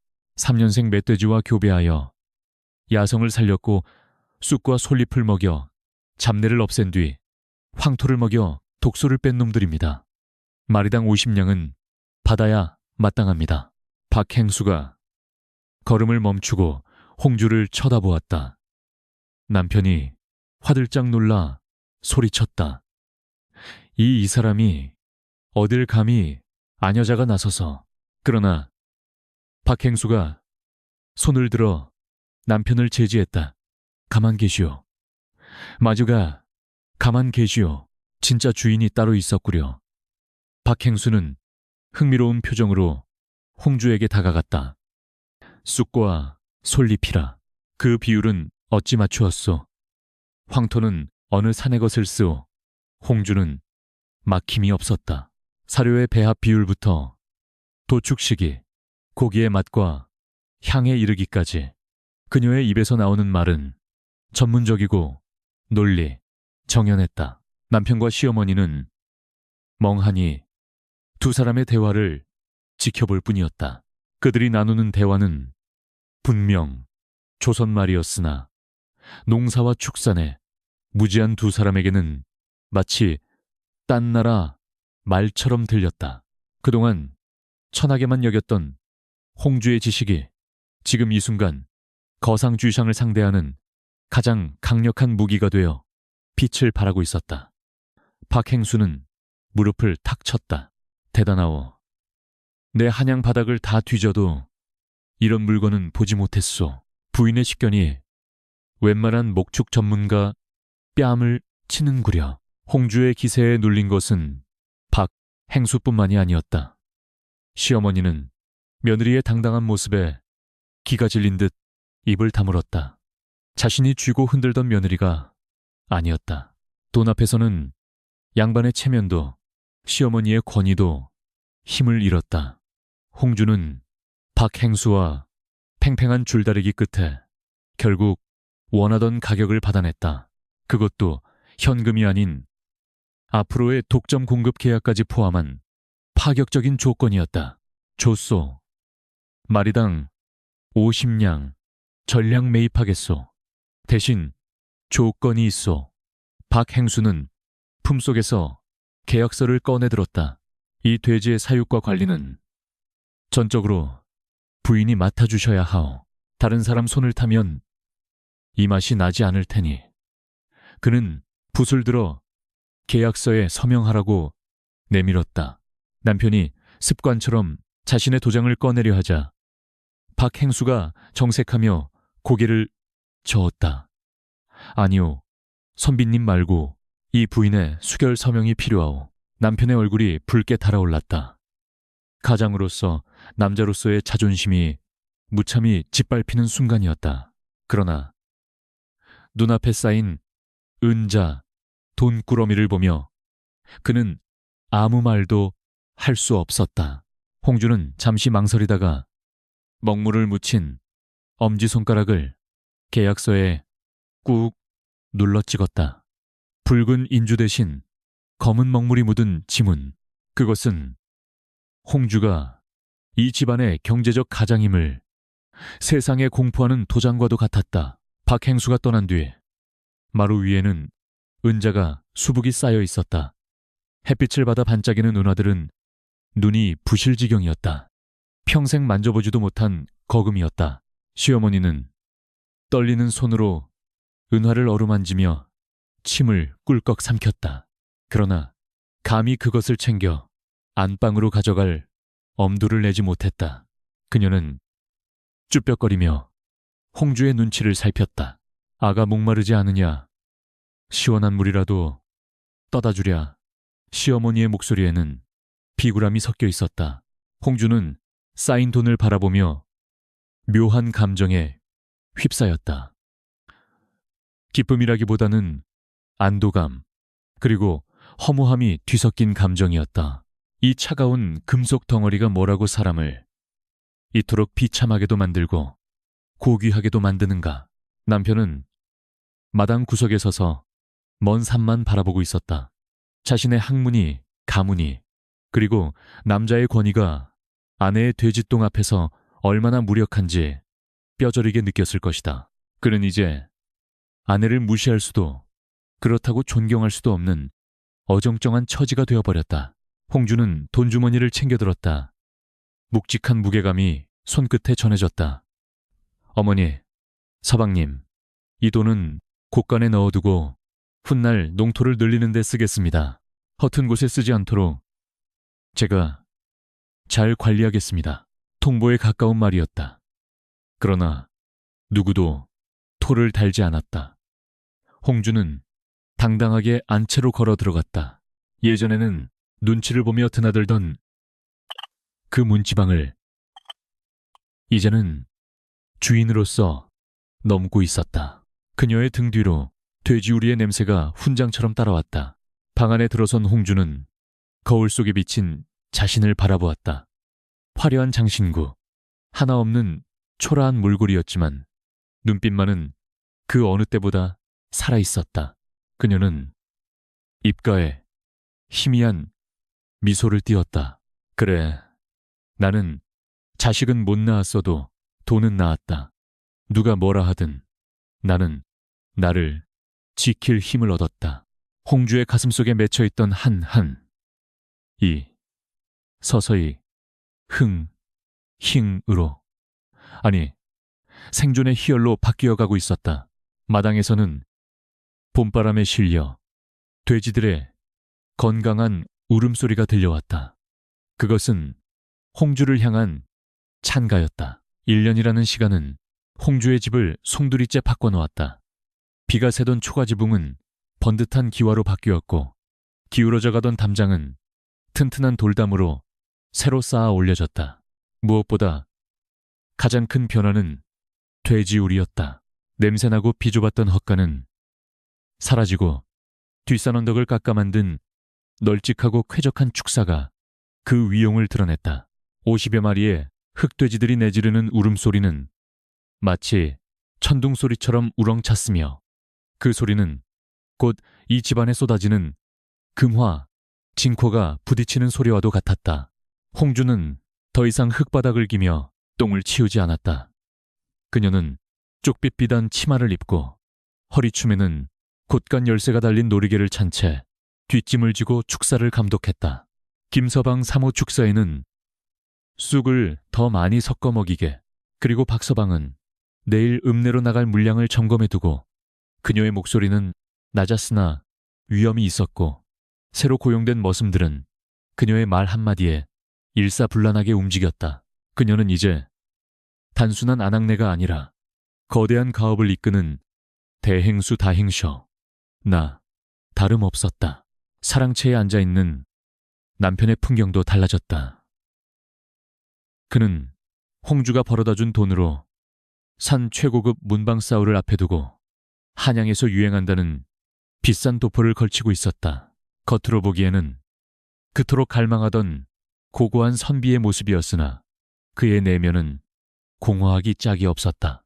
책장을 넘기는 손길에는 힘이 없었고 글을 읽는 소리는 돼지들의 꿀꿀거리는 소리에 묻혀 들리지도 않았다. 그는 자신이 이 집의 주인이 아니라 아내가 마련해준 호화로운 사장 속에 갇힌 관상용 학출이 된 기분이었다. 남편은 아내와 눈을 마주치는 것을 두려워했다. 가끔 홍주가 장부를 들고 사랑채에 들를 때면 그는 저도 모르게 어깨를 움츠렸다. 예전에는 멸시와 조롱의 대상이었던 아내가 이제는 감히 범접할 수 없는 거대한 산처럼 느껴졌기 때문이다. 홍주의 무표정한 얼굴에서 뿜어져 나오는 서늘한 기운은 남편의 알량한 자존심을 압도했다. 그는 아내가 서방님하고 부를 때마다 마치 염라대왕이 죄인을 호명하는 듯한 오싹함을 느꼈다. 저녁 식사 시간은 기묘한 침묵 속에 흘러갔다. 밥상에는 윤기가 흐르는 쌀밥과 기름진 고기 반찬이 가득했으나 웃음소리는 사라진 지 오래였다. 시어머니는 며느리의 눈치를 살피느라 바빴다. 아가국이 좀 짜지는 않으냐? 내 입맛에 맞아야 할 텐데. 예전에는 며느리가 먹는 밥알 개수까지 세며 구박하던 시어머니가 이제는 며느리의 수저가 어디로 가는지 전전긍긍하며 비위를 맞추고 있었다. 돈이 효도를 만들고 돈이 위계질서를 다시 쓴 셈이었다. 남편이 분위기를 바꿔보려 한마디 거들었다. 부인마당에 연못을 하나 파고 정자를 지으면 어떻겠소. 풍류도 즐길 겸. 그러나 홍주는 숟가락을 놓지 않은 채 단칼에 잘라버렸다. 안 됩니다. 그럴 땅이 있으면 돼지 방목장을 더 늘려야 합니다. 그리고 연못은 습기를 불러와 돼지 건강에 좋지 않습니다. 남편은 입을 다물었다. 집안의 모든 결정권은 돼지에게 이로운가 해로운가를 기준으로 홍주가 내리고 있었다. 그의 풍류는 돼지의 생존 앞에서 사치에 불과했다. 머슴들도 남편보다는 홍주를 더 따랐다. 남편이 물 좀 다오 하면 느릿느릿 움직이던 놈들이 홍주가 물통 채워라 하면 번개같이 움직였다. 그들은 누가 진짜 월급을 주는 사람인지 본능적으로 알고 있었다. 남편은 갯마루에 앉아 바쁘게 오가는 일꾼들을 바라보며 씁쓸한 미소를 지었다. 자신의 권위는 저 가끈처럼 얇고 위태로운 반면 아내의 권위는 저 두꺼운 돼지 가죽처럼 질기고 튼튼했다. 마을 사람들의 시선 또한 완전히 바뀌었다. 홍주가 장애라도 나가는 날이면 동네 어르신들조차 허리를 굽혀 인사했다. 홍주 아씨, 아니 마님 나오셨습니까? 자식을 못 낳아 손가락질 받던 성녀, 식녀라는 꼬리표는 돈다발 속에 파묻혀 사라졌다. 사람들은 이제 그녀의 배가 아니라 그녀의 지갑을 숭배했다. 자식 농사 백날 지어봤자 소용없어. 돼지 농사가 최고지. 마을 안악들은 부러움 섞인 한탄을 쏟아냈다. 가끔 남편의 친구들이 찾아와 술잔을 기울일 때면 남편의 비참함은 극에 달했다. 자네는 참으로 복도 많네. 그런 여장부 아내를 두어 평생 돈 걱정 없이 글만 읽으니 이게 신선 노름이 아니고 뭔가 친구들의 칭찬이 남편에게는 비수처럼 꽂혔다. 그들은 남편이 겪는 무력감과 박탈감을 알지 못했다. 남자가 여자의 치마폭에 쌓여 먹여 살려지는 수치심을 그들은 복이라 포장하며 부러워했다. 밤이 깊어 남편은 술에 취해 홍주의 방을 찾았다. 그러나 문고리를 잡을 용기가 나지 않아 한참을 서성거렸다. 문 너머로 홍주가 주파나를 튕기는 소리가 들려왔다. 탁, 탁, 탁. 그 건조하고 규칙적인 소리가 남편의 심장을 때렸다. 부부의 정을 나눈 지가 언제인지 기억도 나지 않았다. 아내는 이제 여자가 아니라 동업자 아니 상전이었다. 남편은 결국 문을 열지 못하고 발길을 돌렸다. 홍주 역시 방 안에서 남편의 그림자가 얼쩡거리는 것을 느꼈다. 그러나 문을 열어주지 않았다. 그녀는 주판을 놓지 않았다. 남편을 보면 연민이 느껴지다가도 지난 세월 겪었던 수모가 떠올라 마음이 차갑게 식곤 했다. 지금의 풍요는 남편이 준 것이 아니었다. 그녀가 똥밭을 구르며 쟁취한 전리품이었다. 그러니 이 고독 또한 그녀가 감당해야 할 몫이었다. 홍주는 화려한 비단 이불을 덮었으나 옆자리의 냉기는 여전했다. 시어머니는 이제 대놓고 홍주를 찬양하고 다녔다. 우리 며느리가 돼지 신의 점지를 받았나 봐. 자식이 없으면 어떠냐. 내가 죽으면 제사상은 돼지가 차려줄 텐데. 그녀의 태세 전환은 뻔뻔스러울 정도였다. 핏줄에 대한 집착조차 돈 앞에서는 무력했다.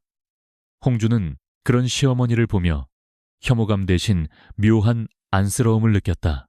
평생을 가문의 명예에 얽매여 살던 노인이 말년에야 물질의 맛을 보고 저리도 천박하게 무너지는 모습이 오히려 인간적으로 느껴졌기 때문이다.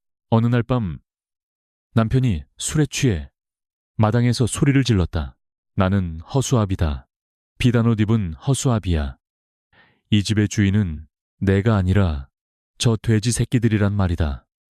머슴들이 킬킬거리며 구경했다. 홍주는 방문을 열고 나와 그 광경을 내려다보았다. 그녀의 눈빛은 흔들림 없이 차분했다. 그녀는 머슴들에게 손짓했다. 서방님을 방으로 모셔라. 내일 아침에 꿀물을 타드리고. 홍주는 비틀거리는 남편을 보며 생각했다. 당신은 허수아비가 맞다. 하지만 그 허수아비를 세워둔 것은 바로 나다. 내 밭을 지키기 위해, 내 돼지를 지키기 위해 세워둔 명분뿐인 허수아비. 홍주는 그것이 나쁘지 않다고 생각했다. 허수아비가 있어야 참새가 날아들지 않는 법이니까. 그녀는 남편을 사랑하지는 않았으나 필요로 했다. 사회적 방패로서, 그리고 자신의 성취를 돋보이게 하는 배경으로서. 홍주는 다시 돼지우리로 향했다. 밤 공기가 찼지만 돼지들의 열기로 축사하는 훈훈했다. 너희는 배부르냐? 나는 배가 부른데도 자꾸만 허기가 지는구나. 홍주는 가장 큰 순유지의 등을 쓰다듬었다. 돼지가 만족스러운 듯 꿀꿀거렸다. 그 소리가 홍주에게는 세상 어떤 음악보다 달콤하게 들렸다. 이것이 바로 풍요의 소리였고 그녀가 목숨 걸고 지켜낸 승리의 찬가였다.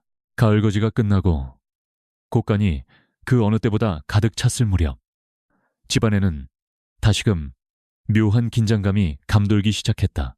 쌀독이 넘치고 비단옷이 쌓여도 채워지지 않는 단 하나의 결핍, 바로 핏줄에 대한 갈망이 시어머니의 마음속에서 독버섯처럼 자라나고 있었기 때문이다. 시어머니는 끝없이 펼쳐진 논밭과 뒷산의 거대한 양돈장을 바라보며 한숨을 쉬었다. 이 많은 재산을 누구에게 물려준단 말인가?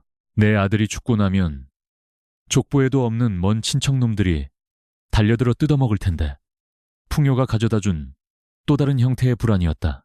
어느 날 저녁, 시어머니는 홍주와 남편을 안방으로 불러들였다. 방 안에는 무거운 침묵이 흘렀고 따뜻한 찻잔 위로 피어오르는 김조차 숨을 죽이는 듯했다. 시어머니가 먼저 무겁게 입을 열었다. 아가네 노고는 내 모르는 바가 아니다.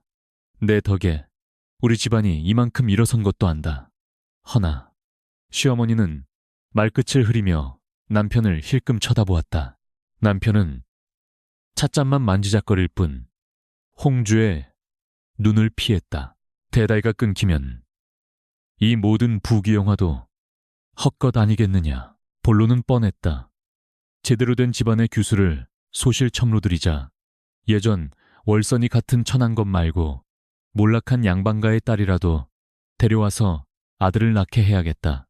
시어머니의 목소리에는 단호함이 묻어 있었다. 물론 아이를 낳으면 그 아이는 내 아들이 되는 것이다.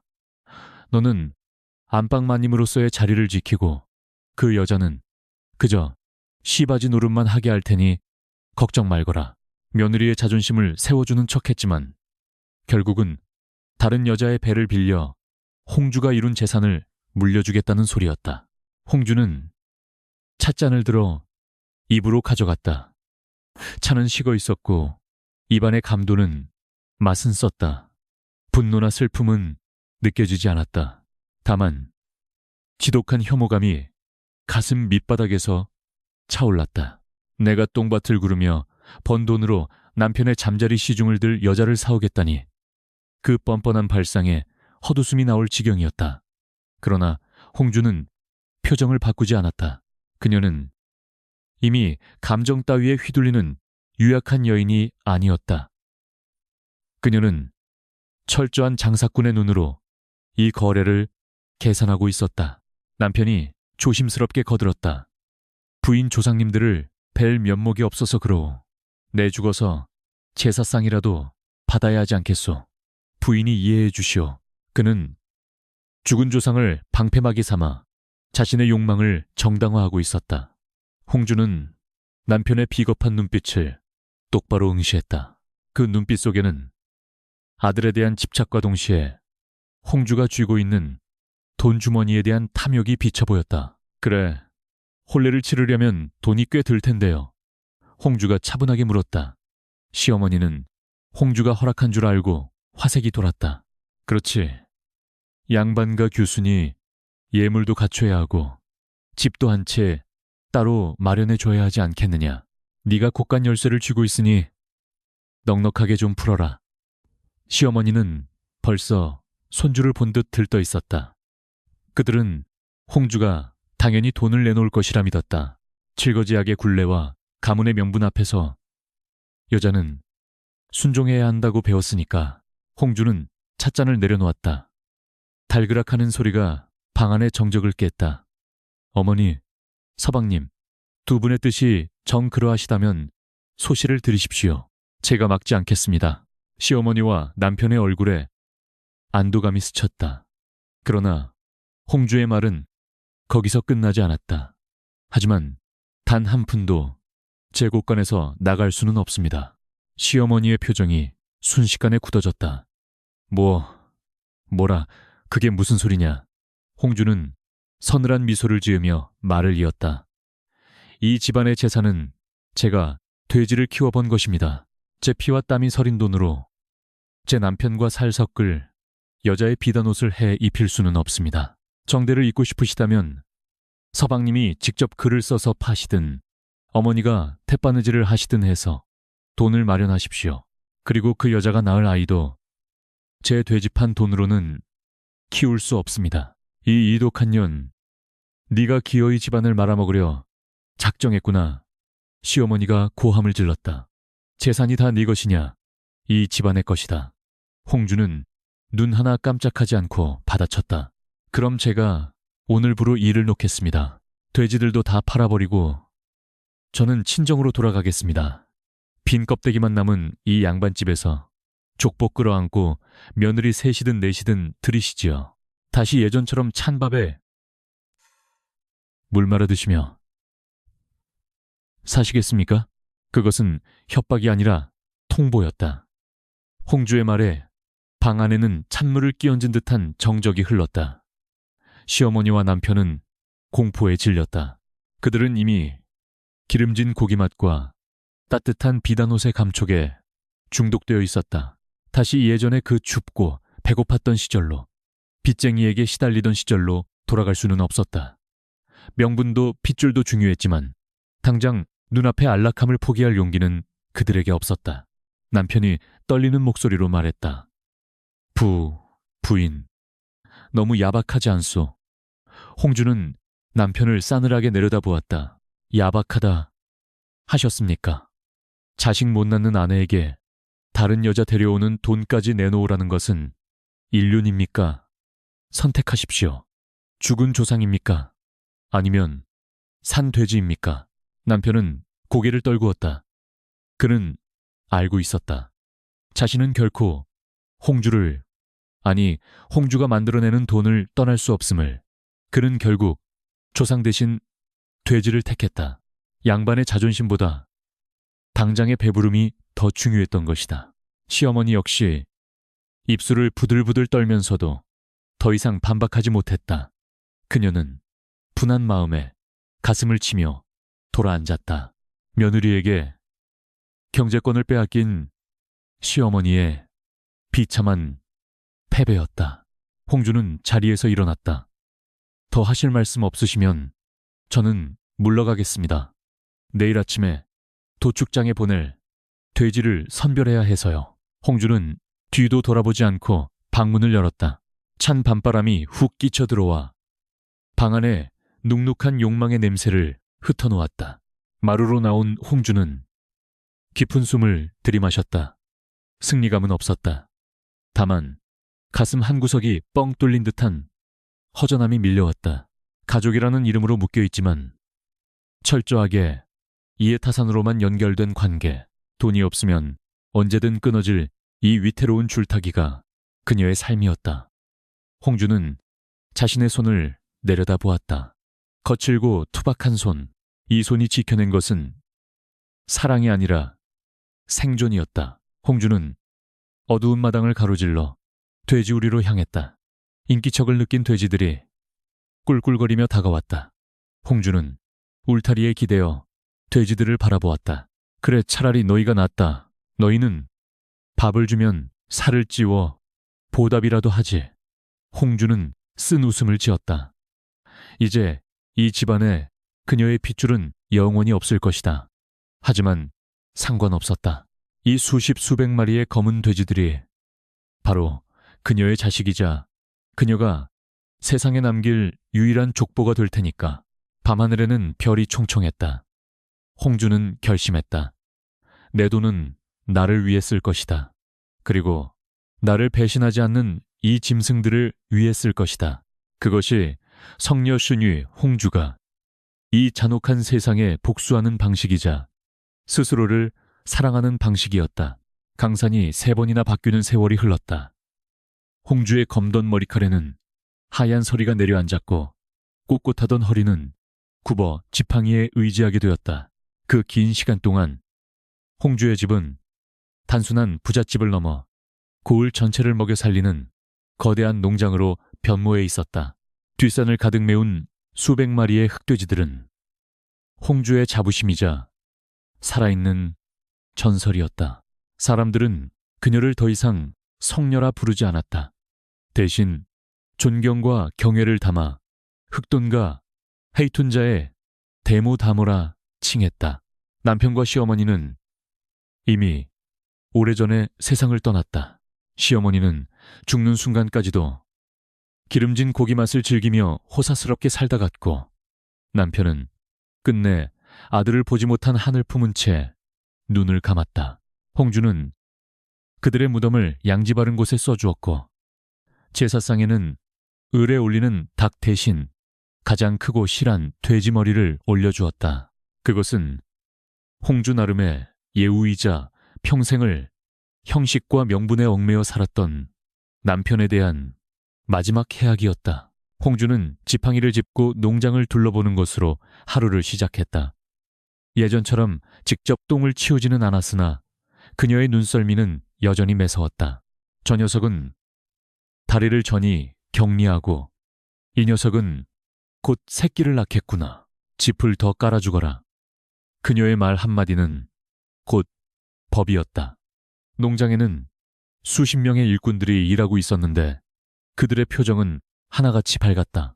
그들은 단순한 머슴이 아니라 홍주가 거두어들인 자식과도 같은 존재들이었기 때문이다. 홍주의 슬하에는 여전히 핏줄 섞인 자식은 없었다. 그러나 그녀의 마당은 언제나 아이들의 웃음소리로 시끌벅적했다. 전란과 기근으로 부모를 잃고 떠도는 고아들을 하나둘씩 거두어들인 것이 어느새 수십 명이 되었다. 홍주는 아이들에게 천자문을 가르치지 않았다. 대신 돼지의 습성을 살피는 법, 사료를 배합하는 법, 그리고 땀 흘려 일하는 노동의 신성함을 가르쳤다. 그를 모르는 것은 부끄러운 게 아니다. 제 밥벌이를 못하고 남에게 기생하는 것이 부끄러운 것이다. 그것이 홍주의 가르침이었다. 아이들은 홍주를 할머니 혹은 어머니라 불렀다. 피 한 방울 섞이지 않았지만 그들은 홍주가 지어준 밥을 먹고 홍주가 지어준 옷을 입으며 건강하게 자라났다. 개 중에는 장성하여 분가한 아이들도 있었는데 홍주는 그들에게 새끼 돼지 5마리와 작은 땅을 떼어주며 자립할 기반을 마련해 주었다. 그 아이들은 홍주의 성을 따르지는 않았으나 홍주의 정신을 이어받아 전국 각지에서 훌륭한 축산인으로 성장해 나갔다. 이것이야말로 진정한 의미의 가문의 번창이 아니겠는가. 어느 날 고을원님이 홍주를 찾아왔다. 흉년이 들 때마다 홍주가 곳간을 열어 빈민들을 구제한 공로를 치하하기 위해서였다. 원님은 농장에 엄청난 규모의 감탄하면서도 조심스럽게 물었다. 부인이 거대한 가업을 물려받을 적통디통이 없으시니 걱정이 많으시겠습니다. 먼 친척 중에 양자라도 들이셔야 하지 않겠습니까? 세상 사람들의 눈에는 여전히 핏줄만이 유일한 상속의 자격으로 보이는 모양이었다. 홍주는 껄껄 웃으며 마당에서 뛰어노는 아이들과 우리 안에서 평화롭게 잠든 돼지들을 가리켰다. 원님, 제 자식들이 저리도 많은데 무슨 걱정이란 말입니까? 내 피를 이어받아야만 자식인 것은 아닙니다. 내 뜻을 이어받고 내 짐승들을 사랑하는 마음을 가진 이들이라면 누구든 제 상속자가 될 자격이 있습니다. 원님은 홍주의 호탕한 대답에 머쓱해하며 고개를 숙였다. 그녀는 이미 조선의 좁은 족보 따위는 초월해 있었다. 해질녘 홍주는 농장 언덕 벤치에 앉아 붉게 물드는 노을을 바라보았다. 30년 전 추운 겨울밤, 돼지 우리에서 첫 새끼를 받아내던 그날이 주마등처럼 스쳐 지나갔다. 차갑고 외로웠던 그 밤, 그녀는 자신이 세상에서 가장 불행한 여인이라 생각했었다. 하지만 지금 돌이켜보니 그날 밤은 축복의 시작이었다.